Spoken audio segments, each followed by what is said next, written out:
እንደሚታወቀው ሀገራችን ኢትዮጵያ ብዙ ልማቶቿን እየመረቀችና ሌላውን እየጀመረች ባለችበት ወቅት መሆኑ መውሊዳችንን ለየት ያደርገዋል።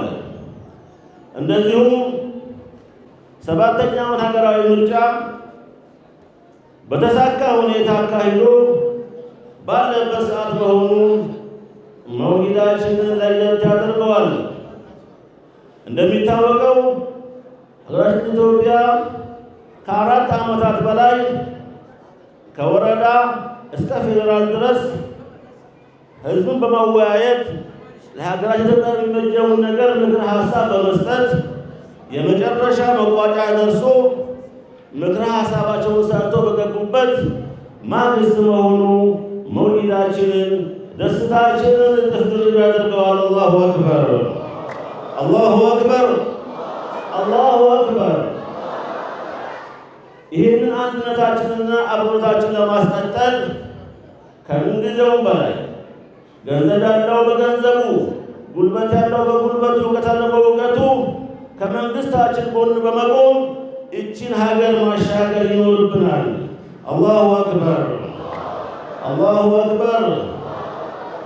ሑቡል ወጠኒ ሚነል ኢማን ነው። ሀገርን መውደድ ከኢማን ነው።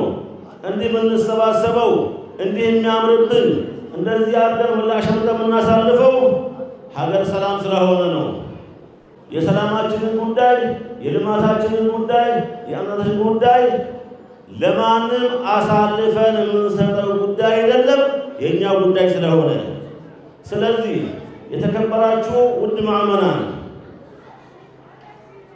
መውሊዱን ስናከብረው አላህ በሚፈቅደውና ነብዩ ባዙት መንገድ በተለያየ ምክንያት ችግር ውስጥ ያሉ ወገኖቻችንን እስላም ክርስቲያን ሳንል ከጎናችን በማሰለፍ መውሊዳችንን ማክበር ይኖርብናል።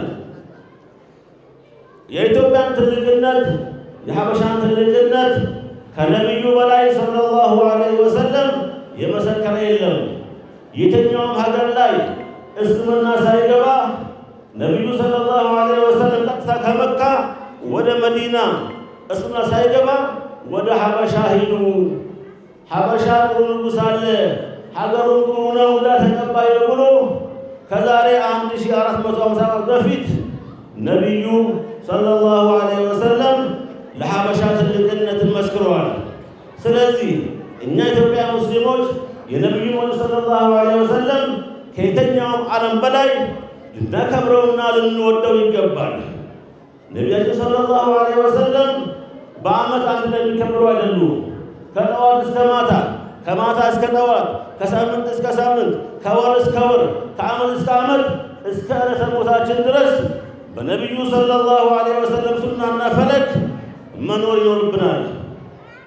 የተለያዩ ጣዕም ኺላፎችን ወደ ጎን በመተው ወደ አንድ መምጣት አለብን። ኺላፍ ድሮም አለ፣ ዛሬ ማለግም ይኖራል።